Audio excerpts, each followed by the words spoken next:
You can punch me, kick me, pull my hair. I am A-OK being stabbed. Biting and scratching are on the table. You can use fire. These are the ground rules? Is there anything off limits? Damn, man. You got something really sick you want to do, huh? Oh, you little pervert. All right, I like it. It's like a reward.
like reading. What's your favorite last book that you read?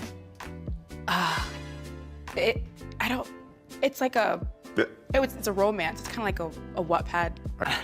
Okay, the Bible. It was the Bible.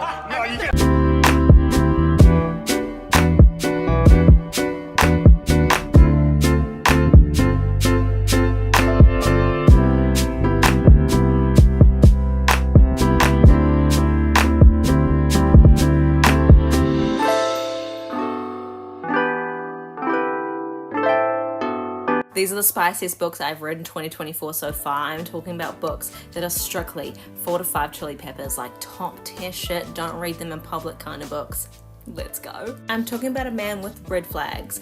In the Mafia, wants to kill my fiance. Red flags. In the Mafia, wants to kill my fiance. Bloody Tainted Lies was a 5-star read for me. This is Mafia, rival families. They were together when they were younger and then something really bad happened. They split up and she is now engaged to this guy that her father chose for her. This is like second chance, but also with a revenge plot. So it's like friends to lovers to enemies to lovers.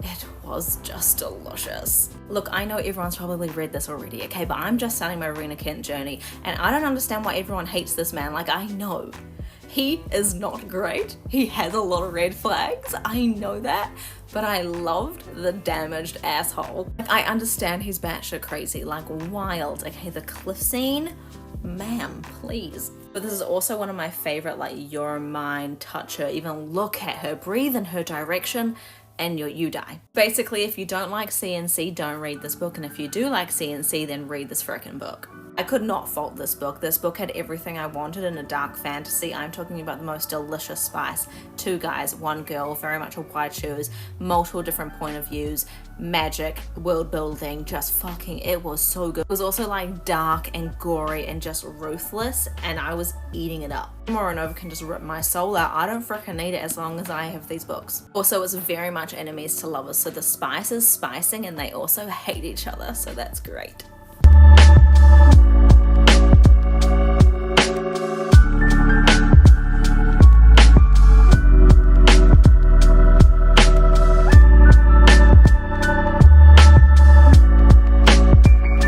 These are books that I will never stop recommending to people, no matter what genre they read. I would push this onto you so much, I'd make you feel guilty for not reading it. So let's get started.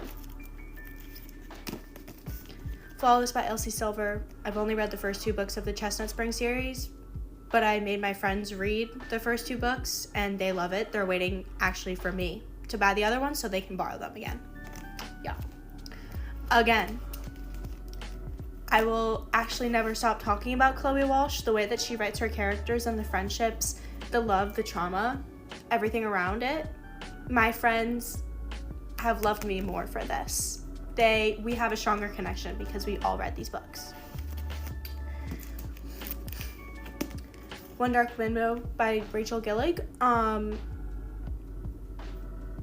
It's the greatest duology I've actually ever read in my life. So we're just leaving it at that.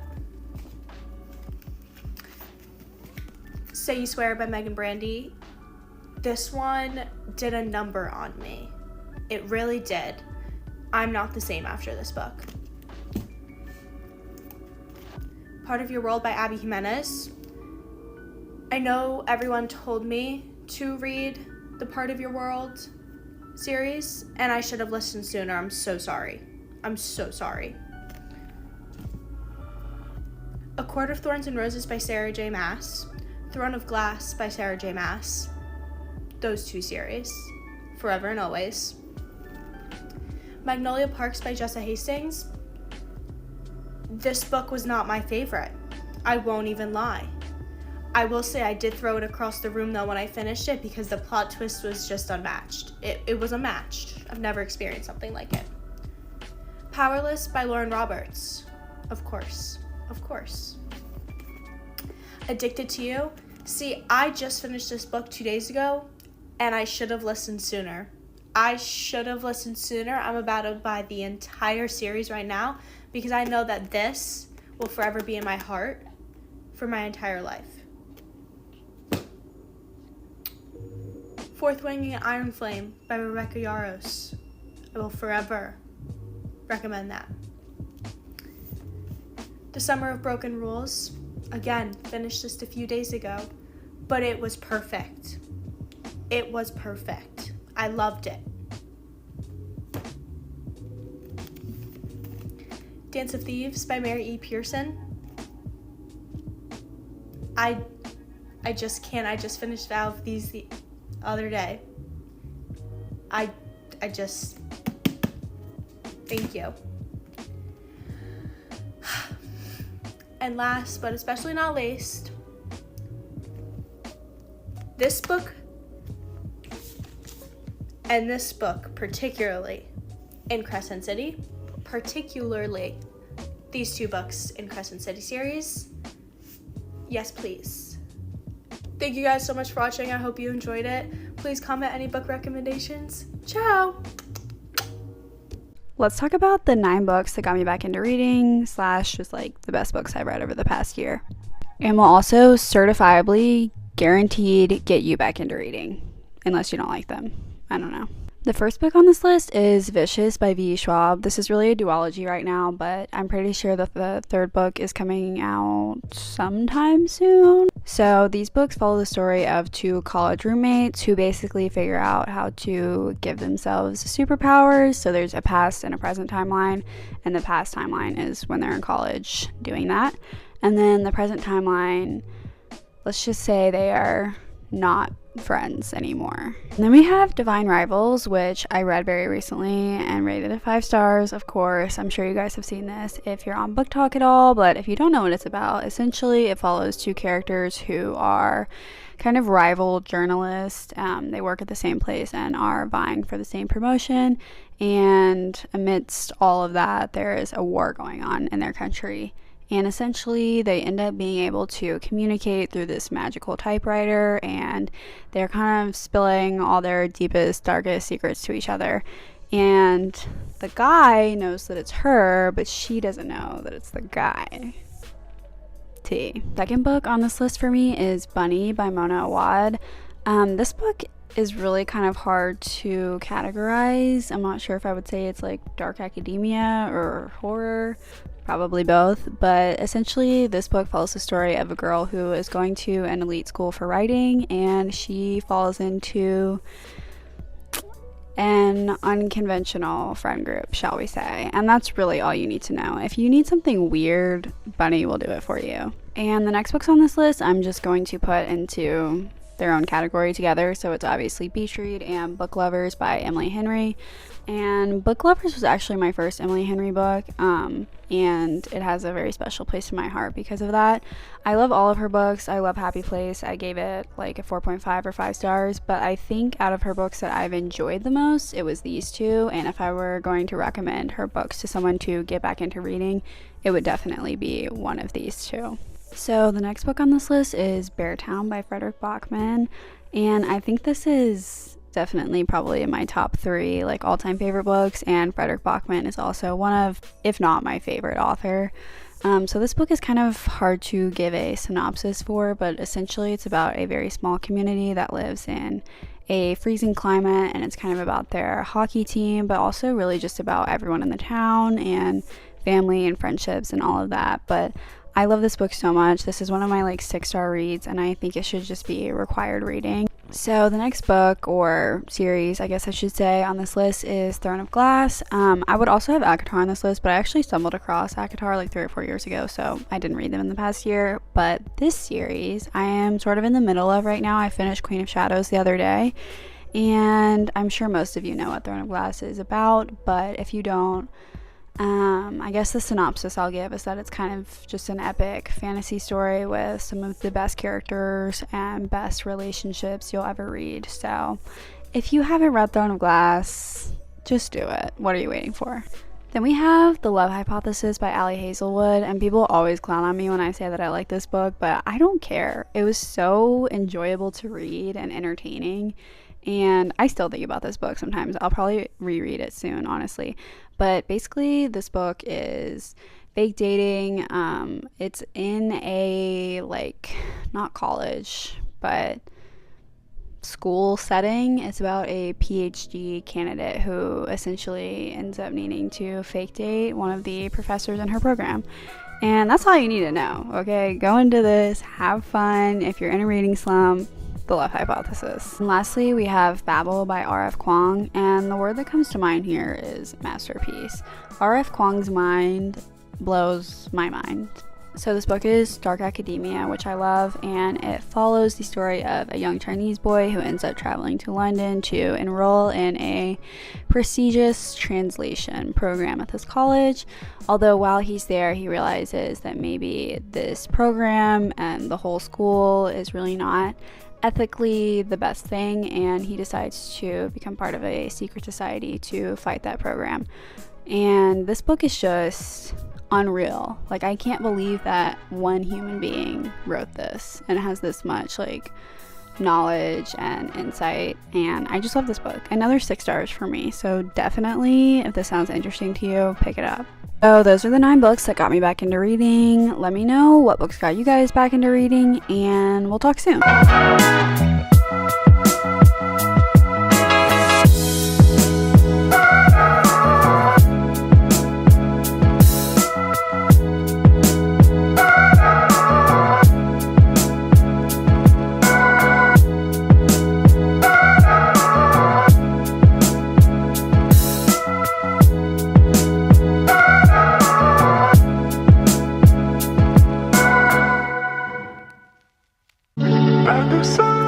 Here are 11 atmospheric books to add to your fall TBR. And by fall atmospheric, I mean like magic. Think secret libraries, gothic fairy tale vibes. So if that sounds like something you're interested in, then keep watching. First book that I think is going to have perfect fall vibes is Threadneedle by Carrie Thomas. This is a fantasy, and all I know is that it says on the back that there are magical shops, secret libraries, and it's set in London.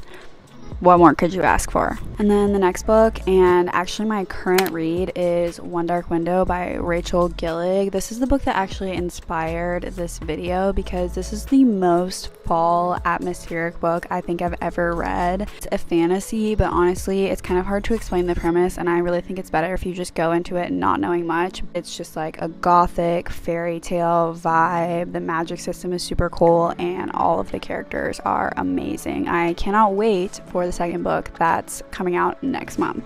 And then we have The Haunting of Hill House by Shirley Jackson. I bought this primarily because I really want to watch the show, and obviously I have to read the book first. But I also saw that it says on the inside that this is widely regarded as the greatest haunted house story ever written, so of course that's going to be a must for me. And we have A Discovery of Witches by Deborah Harkness. I got this because this has been recommended to me in every single one of my other fall book videos that I've made, but I think that our main character in this book is a scholar who's working in the Oxford Library, so another book set in England, and she is actually the descendant of witches, and I think maybe her love interest is a vampire. I'm unclear from the back if that's her love interest or just another main character, but I am really excited about this book because I've heard amazing things. The next book we have is The Shadow in the Glass by J.J.A. Harwood. Literally all I know about this book is what it says on the blurb on the front, which is a gothic twist on Cinderella that is truly exquisite. That sounds truly exquisite. Basically, the theme for my fall TBR this year is gothic anything. Mainly gothic fairy tale, which is what One Dark Window is kind of giving. But also, look at this cover. Like, gorgeous. Can't wait. Then we have The Fifth Season by N.K. Jemisin, which is the first book in the Broken Earth trilogy. I have heard literally nothing but good things about this book. I think I've seen everyone that's talked about this give it a 5 stars, and it says on the front that this is a Hugo Award winning book, so I'm assuming that all of those people are right. All I really know is that this is like an epic fantasy series, and I'm really excited to dive into it this fall. And then we have Coraline by Neil Gaiman. I don't think I really need to say much about what this book is about. Obviously, I love the movie, but I've never read the book, so I decided that I am going to do that this October. And I also wanted a physical copy of this book so I could have like all of the illustrations. And the next book we have is The Library of the Dead by T.L. Huchu. Not sure how to say the last name. I've always seen this book in Barnes & Noble and been very intrigued by the cover, but I've never seen anyone review it. However, I decided recently, let's just try it out. This is another like magic secret library situation, I think, and this series is called the Edinburgh Night series, so I'm assuming that this takes place in Scotland, which I love. And then we have Back in a Spell by Lana Harper. I'm trying to read like as many witchy romance books as I can in October, so that's really all I know about this one. I'm pretty sure obviously our main character is a witch. She gets on the dating apps, and then this person that she is seeing ends up developing magical powers as a result of being with her. So that sounds so fun. I can't wait for this one. And another witchy rom-com, which I basically know nothing about, is A Witch's Guide to Fake Dating a Demon by Sarah Hawley. Obviously, this has the fake dating trope in it. I think it also might have the roommate trope in it. So this will definitely be on my October TBR, and I'm really excited about this one as well. And lastly, we have Ink Blood Sister Scribe by Emma Torts. And we have another Magic Library book. However, when I read the inside cover and it said that this is for fans of Ninth House, The Magicians, and Practical Magic, I was like, add to cart. So I can't wait to read this one. I've been seeing it everywhere. It's part of the Good Morning America book club, so I have high hopes. So if you've read any of these books or have any books to add to this list, let me know, and we'll talk soon.